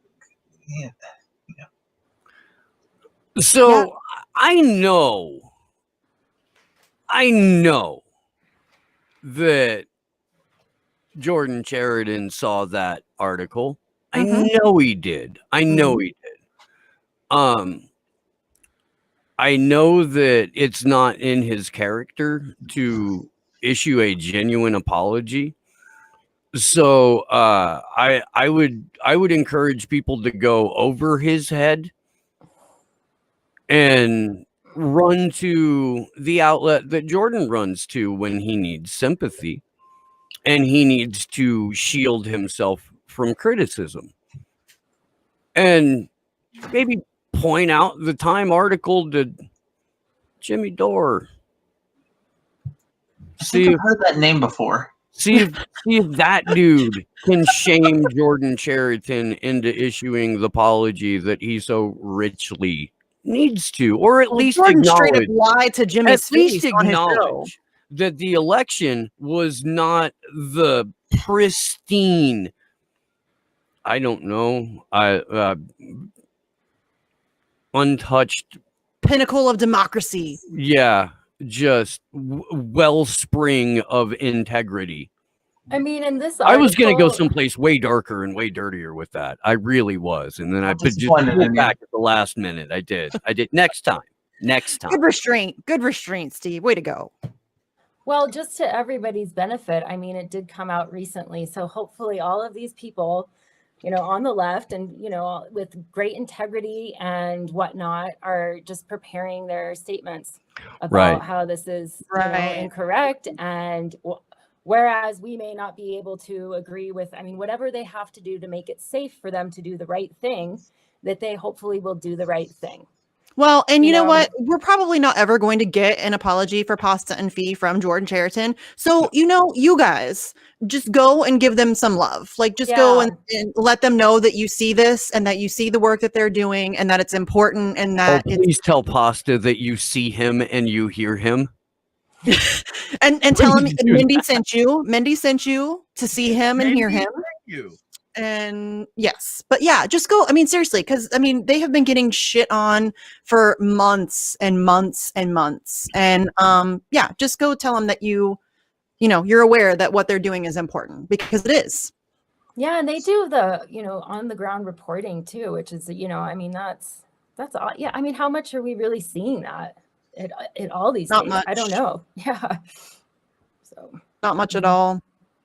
I seem to remember Charlatan making his organization for the sole purpose of being on the ground, and I don't see him on the ground all that often. His No. cameraman, look, his cameraman's solid. That dude, Yeah, Johnny, cameraman is solid. John, yes, solid John is guy. good. Yeah. Shout out to that dude. But John and- Farina, I think is his name. And if some of the money that like some of you gave Jordan goes to paying that guy, okay, cool. And I've Okay. heard his coverage of Flint was really good. Again, I It was, don't watch the So show. he, you know, fundraised for a documentary that he lied about and then never put out. You know, but whatever. No. He claims that the people who chipped in for it got to see a rough cut of it, but that they haven't distributed it because they haven't got it picked up. And Whole that ass fucking seems year they like- could have been Don't you normally activating get a deal activism. lot of before you these start stuff. fundraising? wait, say Huh? that again? Don't you usually try to make sure you have a place to pick it up before you fund? Or am I The crazy? damn thing is, it was already People done. will go out and make a documentary and then shop it around for years Okay. before somebody will pick it up. That's just pretty fucking standard, honestly. Like I'm not criticizing their process, but I am saying like if they wanted to distribute it and the people who paid for it to paid for it to get shot. If Yeah, I they've was one of already those fucking seen, people. huh? I was one of those damn people. I still haven't seen Did it. you? No. He had it up for like a second, fucking like, and then pulled it like a day You later. should tell them that you help pay for it. And you show a receipt if you have to, get a copy of it, and fucking leak it. Fuck that guy, dude. Like, I mean, like the thing that pisses me off is that's the whole ass year. It could have got people more activated by seeing that documentary. It was decent. Like I didn't see the whole. I didn't like watch we the whole always thing, but I say, saw Flint most of it. can't wait. Like you know, he wants to shop it around for more. No, just release it. Like this is an important thing. That's what bothers me. Like this is important. Just release it. Like It proves that what he's doing is creating a product and trying to pitch it as activism. And that's what bothers me is he's trying to like sell what he's doing as on the ground, like adversarial or activist journalism. And if you're going to do that, dude, I totally understand fundraising to get yourself there and to get the thing shot. Then you fucking drop it, you know, and you show everybody what you did. Like that's if you're coming at it from an activist perspective or an adversarial journalist perspective. You don't then go, ooh, I've got a hot little commodity. Let me see if I can get top dollar for it while the people that I set out to help suffer. Yikes. Yeah, it's and I really wanted to like Jordan. I really did. I had empathy for him Chapman- because he seemed like he might be struggling with some substance abuse, and he got fucked over by the Young Turks pretty well. So I had empathy for him 5 years ago. Yeah. But he In the should not have ensuing left 5 years, he did a lot to unwind that empathy. You know, but shit, dude. Like, I'd give somebody a pass if they're trying to fucking go dry up for a little bit, get their fucking, head right. We all need to do that. Shit. Fucking, yeah. I mean, my God, dude. But no, to go about his telethon the way that he's gone about his telethon, it is just shameful. And to use it as a vehicle to smear on the ground activists and to smear Julian Assange, which he's done. I would love to see those two. I will on Twitter or on a show, because I don't want to do another show deep dive. if you don't have to. Right? No, You tortured yourself enough, Lucas. He's been disparaging towards Julian Assange and all of us who support Julian Assange on Twitter a number of times.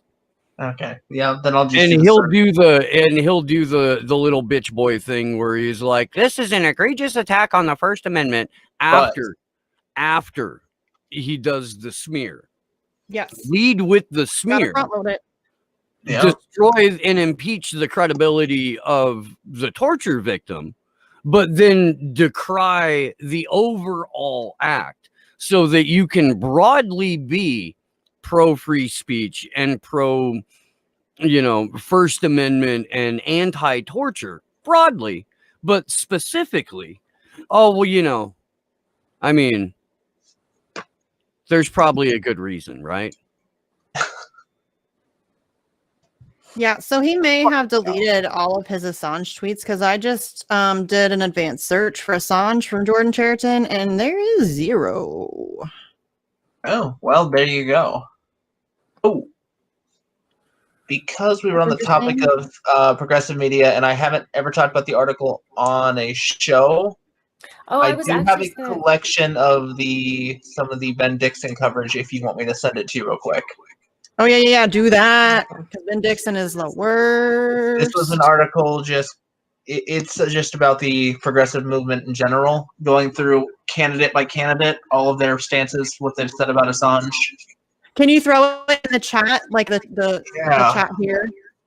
Oh, I didn't realize there was a chat here. That's awesome. Yeah, so if you just go down to the bottom left, it should be like a little like message. A little, yeah. Oh, I haven't even said a nickname. Okay, let me do that first. One thing too about all of these people still that's really frustrating to me is that this is all in the public domain. You can read Assange's statements, you can read everything for yourself, you can see flat out that everything that he said, and also that the media had been saying about him being a liar, being arrested, indicted by the US, all of that, completely proven right time and time again. And that's why I think it's a little bit disingenuous sometimes not to expect people to be really upset and angry about that. Because that's frustrating. These are people who are saying that they're for free speech and that they believe in these principles. And you do not believe in these principles if they do not apply to others as they do to yourselves, this extrajudicial stuff. It's crazy. Yeah. Agreed. Oh, did you send the Ben Dixon one? Yeah, I put it in the chat. Did it go through? Yes. Let's see.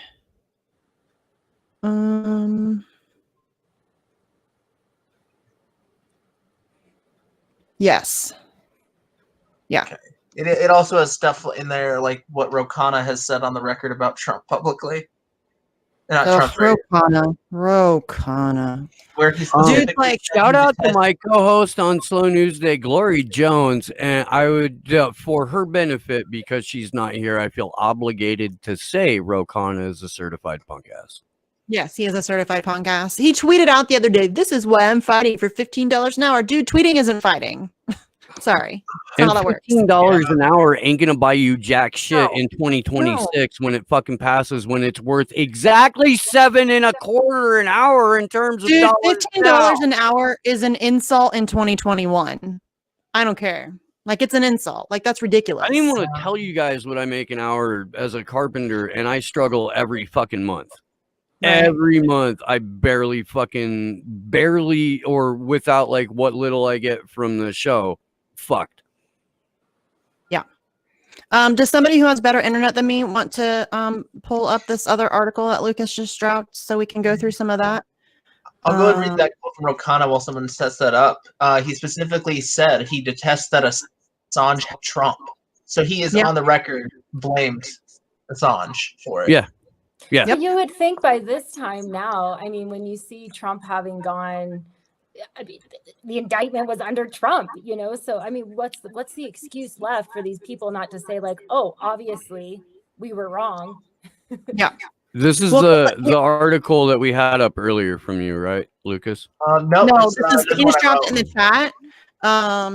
But there's a paragraph here where we get to shout out Glory Jones and Kimber, so I'm going to read that. The Young Turks, a massive media group who described themselves as a progressive network, completely ignored Assange's trial this year. This silence continued until two viewers, journalists Glory Jones and organizer Kimber Maddox, publicly called them out during one of their streams for their silence on the issue, at which point Anna Kasparian, one of TYT's primary commentators, replied that she would, quote, look into it. Some viewers saw this as a non-committal, and due to how long the trial had already been going on, insufficient, to say the fucking least. Thank you for shouting out Glory and Kimber. Mm-hmm. Yeah. It's the Ben Dixon part. He has been, I think, the most egregious. Like, I know I talk about Sam Cedar. Dixon's been far more egregious when it comes to coverage of Assange. Yeah. Going He back desperately to wants an MSNBC show. I'm surprised he doesn't already have one. I know he's been on recently, which I'm sure he loves. But yeah, the Benjamin Dixon part, I'll read that. It's Benjamin Dixon, progressive podcaster and journalist. That's generous. Has been openly antagonistic towards Julian Assange, often perpetuating the same smears that helped turn public opinion against Assange. He has claimed that, quote, Assange was only working for Assange. End quote. Benjamin similarly, why is that word so hard? Similarly stated that, quote, Assange had info on Trump but decided not to release it, which is a lie. And that, quote, he's carrying Trump's water, another lie. A lot of progressives adopted the narrative that Assange worked with Trump. As one of the largest voices in progressive circles, Dixon's voice likely helped promulgate that narrative. Yeah, he's a piece of shit. Yeah. Dixon, just to be clear. Yeah, anybody who's perpetuating the Assange helped Trump nonsense can go fuck themselves. If an ascot is part of your daily attire, nobody should be listening to you. Yeah. Nobody. I really don't care who that.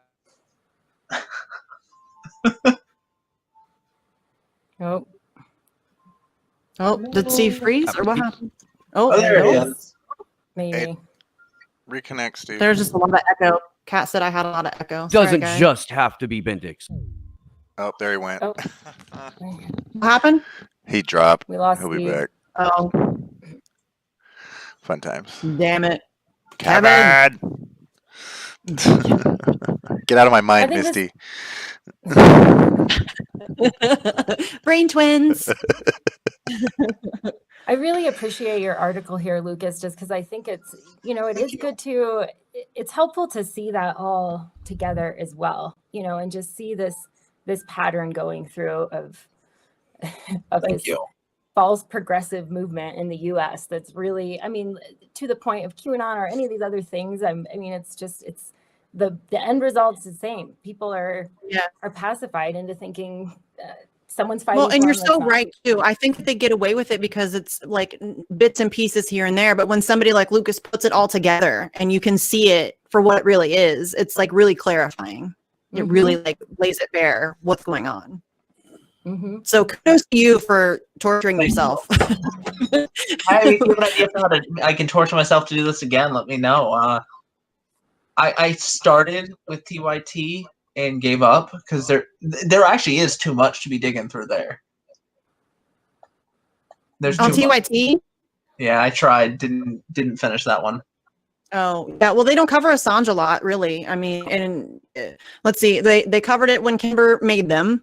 And I think that they covered it the day he was arrested, or not arrested, but kidnapped, basically, and trafficked from the embassy. And then before that, it was like a couple of years or something, wasn't it? Before that, since they had talked about him.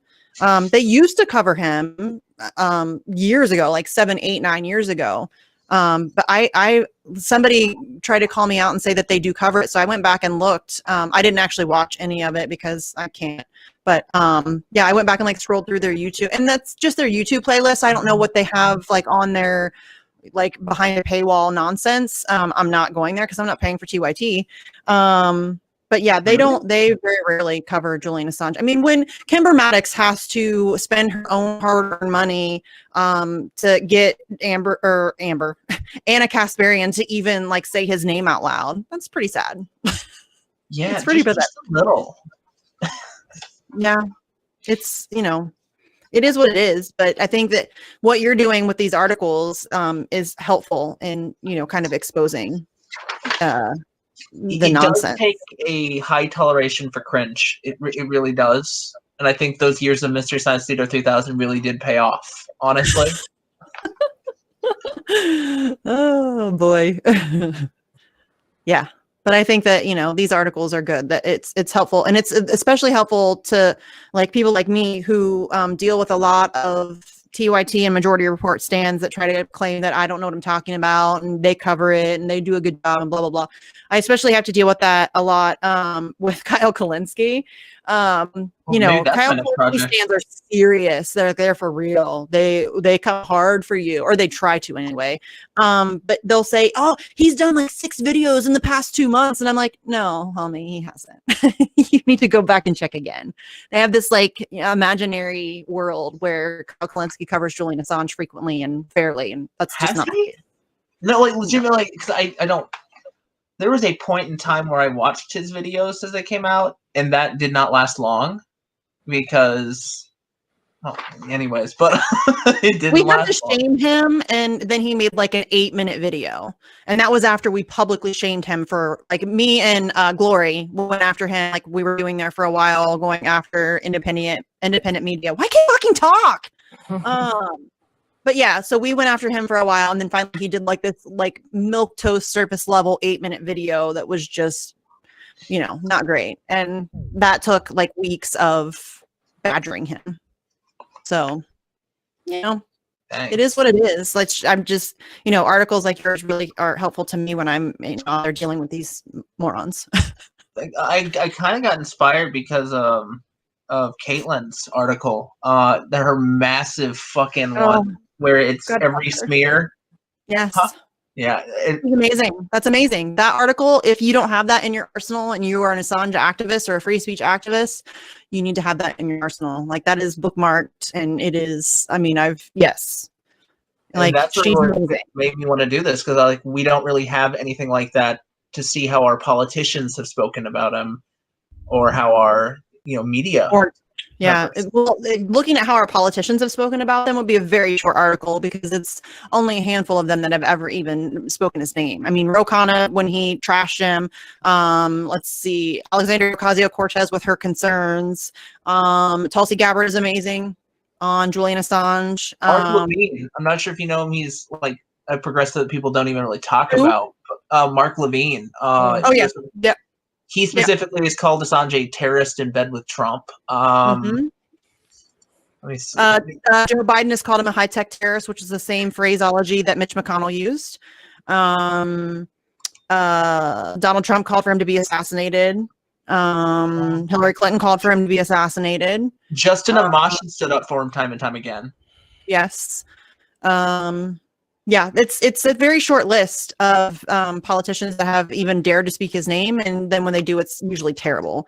I mean, there's I can count on one hand the number of politicians who've spoken about him positively. And Tulsi Gabbard tops that list. I don't care what you think about her; she tops that list. And he is a publisher So it is other people who have leaked these things to him, and everything that he's ever put out is 100% accurate. No one's ever done that before. It's amazing. You know, I mean, that's what's so baffling to me. And I always try to stress that, just because it's like, these guys cannot say they're for this thing and not support Assange. When I go after MAGA, when I not go after them, but when I try to garner support for Julian Assange by going to Trump supporters, that's what I always do. You guys hate fake news. Well, Julian Assange has a 100% record of accuracy. That should be enticing to you. You should stand up for him. And that's effective with them.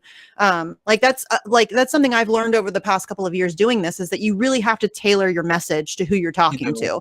And so when you talk to conservatives or when you talk to Trump supporters, use words like patriot and freedom and civil liberties and stuff like that, fake news. It's effective. Like, you have to be able to kind of put yourself in your audience's, frame of mind. But yeah, like the 100% record of accuracy, name me one other news organization with that record. I'll wait. Go find me one. There isn't. There is not one single other one ever in the history of everdom. Yeah. So I have a meeting in about 5 minutes. Yeah, we need to wrap. I have to go give a presentation on Julian Assange to a bipartisan group of individuals, which is why I'm not wearing a hat and I have a button-down shirt on. You look so fancy. Yeah. It'll do great. You will do great. But dude, are you like? Cool voice. I got this is no. I'm. That's what my mom says about Steve. Huh? That's what my mom says about you. Hey, there's that guy with the cool voice. Aw. Who was it? It was that Ed. I was on Frank Analysis a week or so ago. Franco. And Ed was on DJ Elf, and he embarrassed the shit out of me by saying nice things about me, but part of it was this whole thing where I guess my voice provides comfort to people. I could see that. Yeah, I could see that. I had my mom no fucking idea. Yeah. No clue. But anyway, Lucas, thank you so much for hanging out with us today, for doing the work that you're doing. Will you please let people know where they can find your stuff and where they can find you? Yes. So on Twitter, it is at Spawn of Spinoza, SPAWNOF SPINOZA. And then I think you'll need to link it, since it's not really searchable as easily, but my Substack is the Nifty Grifter. And I believe I on the yeah, we can definitely link that. And I think that when I went on Substack, and I searched it, the Nifty Grifter, it came up pretty easily, but I was signed in at the time, so I don't know if that was. Maybe that's why I had trouble. Okay. I'm subscribed, so maybe that's different. I'm not sure. But yeah, we'll link to it. We can link to it, and I'll share it on my Twitter too, so that people can find it. It's just it's the niftygrifter.substack.com. It's in the Slow News Day description. Okay, thank you. Dope. Well, my name is Kendra Christian, and you can find me on Twitter at edebs13, and you can find Denver Free Assange at DNV Free JA. Our Denver group is busy working on putting together, an online information event. So I will give you guys more information about that as that comes, because I will want help from chat and everybody to help us share it. So thank you to my co-hosts. Thank you to our chat. It's the best chat ever. It just really is. It's just as fun to watch you guys, when I could catch it and be in with the chat. So that's great. Thank you, Sleepy Josh. And just thanks, everyone. Thanks for watching and supporting Assange. And I'm Misty Winston. You can find me on Twitter at Sarcasm Stardust. I also have another show called Facts on the Ground with my friend Jesse Zerowell. We actually just interviewed Lucas, so you can go check that out. It's a long one though, so bring a drink and a friend and whatever. Also, letter writing campaign every Monday. We are writing to Joe Biden en masse. I have been writing #Free Assange on the back of my envelopes, so that way you can it can kind of stand out a little bit. I'm thinking about getting one of those custom stamp thingies made so I can stamp them. We also last Monday wrote to Julian in Belmarsh because he needs it. Eventually, once we get like a more permanent cabinet, we'll start reaching out to, like, as people get appointed, we'll start branching out a little bit. We may eventually start hitting up some UK politicians, some Australian politicians.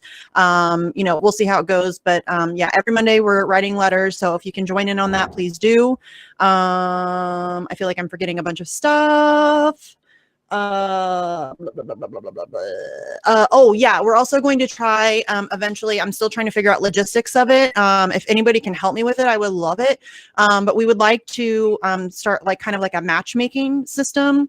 Like not really, but like Assange supporter matchmaker. So hey, I'm in Phoenix. Free speech locals. Yes, free speech local. I'm totally naming it that. I'm totally naming it that.